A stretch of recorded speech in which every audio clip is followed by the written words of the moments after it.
Thank you for tuning in on this special little twist to the realm of unknown, Fright Month. Throughout the entire month of October, each day we shall be looking into one location in or around the city of Philadelphia, giving you their history and some of the hauntings associated to these areas. These will be shorter episodes than the normal weekly ones that you are used to, but I hope you still enjoy our journey into these locations' pasts and what part of that history may still be lingering here in the present. Be sure to check out the Patreon throughout the month for show notes, links, and resources for each location, as well as some special behind-the-scenes content to celebrate this joyous month of frights. The City Tavern in Philadelphia was built just a few years before the U.S.'s conception, being constructed back in 1773. At this time, Philadelphia was one of the largest cities in all of North America, and the City Tavern was created to be one of the finest locations to attend while visiting the area. Even the first Continental Congress gathered at the location the following year in 1774. The delegates from the colonies would oftentimes migrate to City Tavern in order to relax and unwind after spending a day debating amongst one another. Many of these men would return the following year in 1775 in order to take part in the Second Continental Congress meeting. Tensions at the moment would be at an all-time high as the American Revolution was in full swing. During this particular meeting, Congress set plans into motion about coordinating and managing the ensuing conflict. Once more, the City Tavern played a major role in providing a place to decompress for the colonial leaders. Despite all the debating and arguing that took place during the time, while within the tavern a sense of unity was forged between the men who sought freedom from a common enemy. This sort of drive would ultimately culminate in the creation of the Declaration of Independence a year later in 1776. A few years' time would pass and America would gain its independence, and in 1787 the Grand Convention, later to be known as the Constitutional Convention, would be held within Philadelphia. Its collection of delegates were tasked this time with correcting the flaws put into place by the Articles of Confederation. If anyone is not currently aware, this is essentially the U.S.'s first draft to a government, one which would later be corrected by the Constitution. The tavern once more would play a very familiar role as a sort of safe haven for these men to congregate after a long day of debating. This first form of government that they came to correct was never really fixed. Instead, the group ended up scrapping these blueprints and instituting an all-new form of government. This new government, now known as the Constitution, would be ratified by achieving enough state votes in 1788 and officially take effect the next year on March 4th, 1789. Unfortunately, though, over the years, Philadelphia no longer stood as the governmental hub of the states. New York City would play a role here and there throughout the years, and eventually D.C. came into the picture. So with this, the City Tavern began to slowly fall out of the national spotlight, and with that, so too did the influence and prestige that it once held. Then, in 1834, a fire would break out and heavily damage the entire tavern. About 20 years after, in 1854, the tavern would eventually be torn down.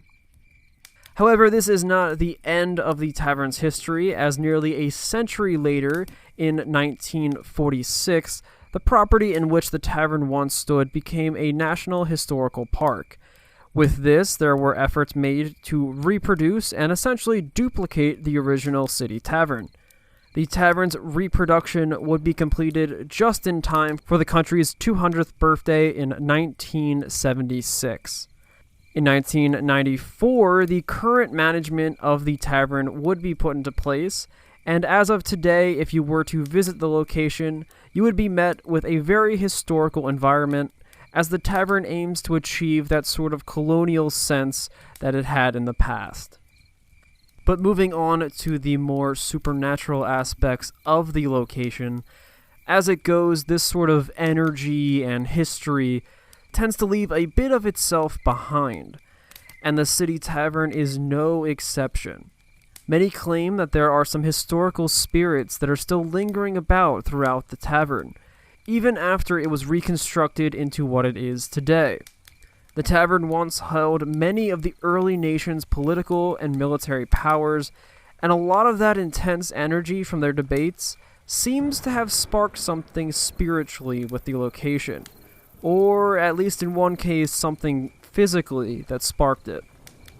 One of two particular spirits that seem to linger after death that we will be discussing today is that of a waiter who worked within the tavern and ultimately met his death within the tavern when he was shot and killed. Now, there seems to be two versions of this story, or at least two that I could find. One being that the waiter fell victim to a duel at the location. Whether he was a participant of the actual duel itself or simply was caught in a misfire is unclear.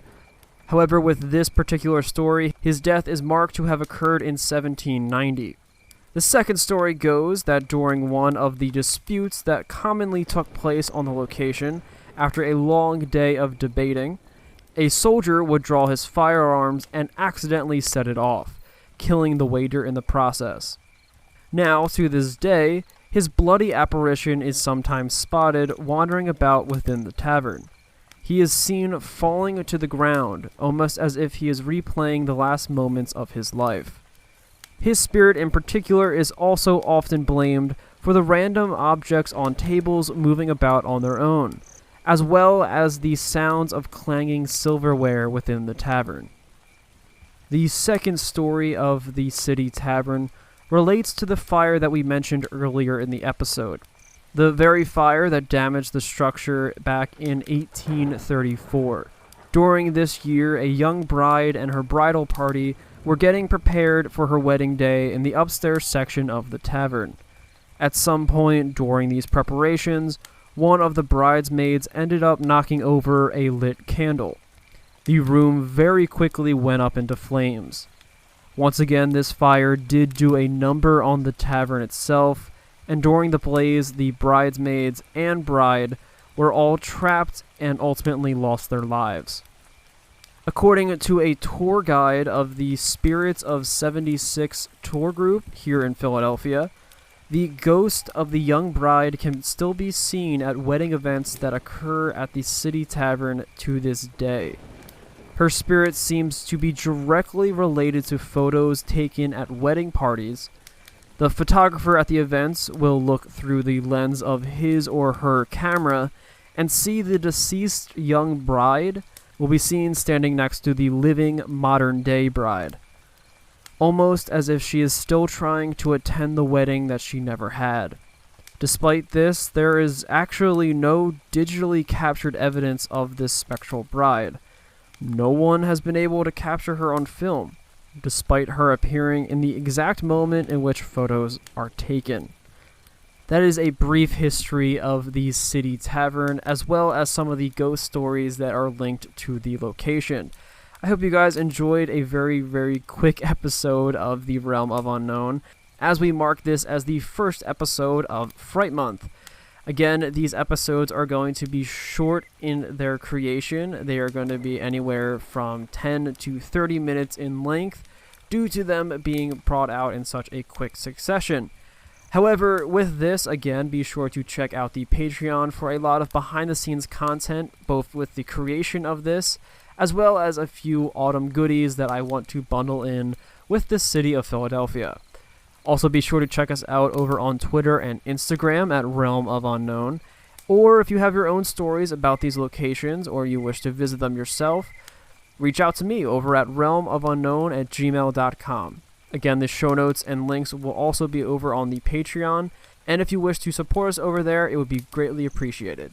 Again, I hope you guys enjoyed yourself on this little journey, and I hope to see you again throughout Fright Month as we journey into the Realm of Unknown.